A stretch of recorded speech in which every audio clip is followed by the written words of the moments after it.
Hello दोस्त, स्वागत है आप लोगों का ये न्यू स्टार कोचिंग सेंटर पर। तो चलिए आज फटाफट जो नए हमारे चैनल पर सब्सक्राइब कर लीजिएगा, ठीक है। तो चलिए ये इंटर यानी क्लास 12th का ऑब्जेक्टिव क्वेश्चन है, गद्य खंड हिंदी का, 10 अध्याय जूठन पाठ का, ठीक है। तो चलिए जूठन के रचनाकार कौन है, तो इसका राइट आंसर होगा ओम प्रकाश वाल्मीकि। अगला क्वेश्चन है ओम प्रकाश वाल्मीकि की रचना कौन सी है, तो इसका राइट आंसर होगा जूठन। अगला ओम प्रकाश वाल्मीकि को 1993 में कौन सा पुरस्कार मिला था। जी हाँ, 1993 में एक पुरस्कार मिला था ओम प्रकाश वाल्मीकि को, तो वो कौन सा था, तो इसका राइट आंसर होगा डॉक्टर अंबेडकर पुरस्कार, राष्ट्रीय पुरस्कार। अगला है ओम प्रकाश वाल्मीकि को कौन सा पुरस्कार नहीं मिला, तो इसमें राइट होगा तीनों मिला है, लेकिन भारत रत्न अभी तक नहीं मिला है, ठीक है। चलिए अगला क्वेश्चन देखेंगे हम लोग। ओम प्रकाश वाल्मीकि हिंदी में किस आंदोलन से जुड़े महत्वपूर्ण रचनाकार है, तो इसका राइट आंसर होगा दलित आंदोलन। कौन सा, दलित आंदोलन, ठीक है, याद रखिएगा। वो दलित के बारे में बहुत लिखते थे। अगला है ओम प्रकाश वाल्मीकि का जन्म कहाँ हुआ था, तो इसका राइट आंसर होगा बरला मुजफ्फरनगर, उत्तर प्रदेश में। कहाँ पे, उत्तर प्रदेश में, बरला मुजफ्फरनगर में, ठीक है। अगला क्वेश्चन है हेडमास्टर कालीराम ने किसे मैदान में झाड़ू लगाने के लिए कहा था, तो इसका राइट आंसर हो जाएगा ओम प्रकाश वाल्मीकि को। किसको, ओम प्रकाश वाल्मीकि को हेडमास्टर कालीराम ने झाड़ू लगाने को कहा था, ठीक है। चलिए अगला क्वेश्चन है ओम प्रकाश वाल्मीकि को प्यार से मुंशी जी कौन कहता था, प्यार से कौन कहते थे, मुंशी जी, ओम प्रकाश वाल्मीकि जी को, तो इसका राइट आंसर होगा पिताजी को। अगला है लेखक को विद्यालय में झाड़ू लगाते हुए किसने देख लिया था, तो इसका राइट आंसर होगा पिताजी ने। किसने देख लिया था, पिताजी ने।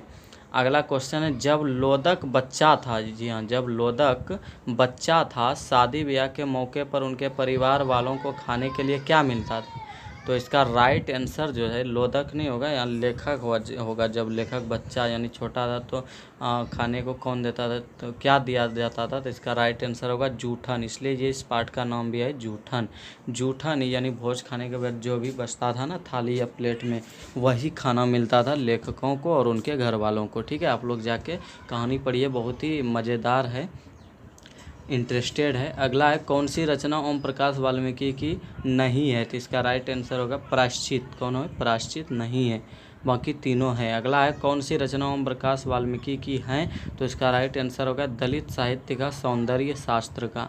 अगला है भाभी जी आपके हाथ का खाना तो बहुत जायकेदार है यानी मज़ेदार है, यह किसने कहा था, यह कहा था सुरेंद्र सिंह ने। किसने कहा था, सुरेंद्र सिंह ने, ठीक है, याद रखिएगा। और भाभी जी कौन है, लेखक की पत्नी, जो अब दूर दराज शहर में रहती थी, ठीक है। चलिए अगला है सुखदेव सिंह त्यागी की लड़की के शादी में उसके जो बाराती का यानी स्वागत या कोई भी चीज़ था, उसके घर का पूरा काम का जिम्मेदार किसकी थी, तो इसका राइट साफ सफाई का जिम्मेदार किसकी थी, इसका राइट आंसर होगा लेखक की मां का, ठीक है। चलिए अगला है सुखदेव सिंह त्यागी की लड़की की शादी में किसने गांव भर की चारपाइयों यानी खाट को ढोकर एकत्रित किया था, तो इसका राइट आंसर होगा लेखक के पिता ने, ठीक है। जब कोई काम करवाना होता तो वही लेखक के पिता यानी दलित परिवार से ही कराया जाता था। अगला है जूठन क्या है, तो जूठन जो है वह एक कहानी है, क्या है, कहानी है, ठीक है। चलिए अगला क्वेश्चन है सुरेंद्र सिंह किसका पोता था, सुरेंद्र सिंह जो था वह किसका पोता था, तो इसका राइट आंसर होगा सुखदेव सिंह त्यागी का। किसका, सुखदेव सिंह त्यागी का, गांव का ये थोड़ा रईस आदमी था, ठीक है। अगला है कौन सा मास्टर है वो जो मेरे लड़के से झाड़ू लगवावे हैं, यह किसने कहा था, यह किसका कथन है, किसका पंक्ति है, तो इसका राइट आंसर होगा लेखक के पिताजी का। किसका, लेखक के पिताजी का, ठीक है। चलिए अगला क्वेश्चन हम लोग करेंगे। अगला क्वेश्चन है स्कूल के हेड मास्टर का क्या नाम था, जहाँ स्कूल के जो हेड मास्टर थे उनका नाम क्या था, तो उनका नाम शुरू में भी आप सुन चुके होंगे, इसका नाम था कालीराम, ठीक है। चलिए अगला क्वेश्चन है लेखक ओम प्रकाश वाल्मीकि का जन्म कहाँ हुआ था, लेखक जो है ओम प्रकाश वाल्मीकि जी, इनका जन्म कब हुआ था, कब हुआ था, तो इसका राइट आंसर होगा 30 जून 1950 को। कहाँ हुआ था, बरला मुजफ्फरनगर उत्तर प्रदेश में। अगला सलाम कहानी संग्रह के कहानीकार कौन है, तो इसका राइट आंसर ओम प्रकाश वाल्मीकि। अगला है दलित साहित्य की सौंदर्य शास्त्र के लेखक कौन है, तो यही है ओम प्रकाश वाल्मीकि जी। अगला है जूठन क्या है, जी हाँ, जूठन जो है वह क्या है, तो जूठन जो है वह आत्मकथा है। उधर आपको बताए थे ना कहानी है विधा की, तो वो गलत आंसर है, और रियल में राइट जो है पूर्ण रूप से यही आत्मकथा। जूठन क्या है, आत्मकथा। चलिए अगला क्वेश्चन है, जूठन में चित्रण हुआ है किसका? तो इसका राइट आंसर होगा सामाजिक विषमता का। किसका? सामाजिक विषमता का। अगला है, आत्मकथा लेखक की माँ किसके यहाँ काम करती थी? आत्मकथा लेखक की माँ जो है, यानी कि आत्मकथा लेखक जो हमारे ये है ओम प्रकाश वाल्मीकि जी, इनके माँ जो थे वो क्या काम करती थी? इसका राइट आंसर होगा ब्रह्मदेव तगा के घर में काम करती थी। अगला, ओम प्रकाश वाल्मीकि ने किस नाट्यशाला की स्थापना की? तो राइट आंसर मेघदूत।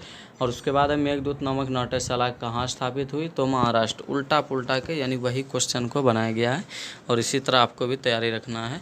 चलिए अगला है, दलित साहित्य सौंदर्य शास्त्र के रचनाकार कौन है? फिर वही क्वेश्चन, तो इसका राइट हुई फिर वही होगा ओम प्रकाश वाल्मीकि आंसर। ठीक है। चलिए अगला है, जूठन किस चेतना की रचना है? तो जूठन जो है वह राजनीतिक चेतना की है। किसकी है? राजनीतिक चेतना की।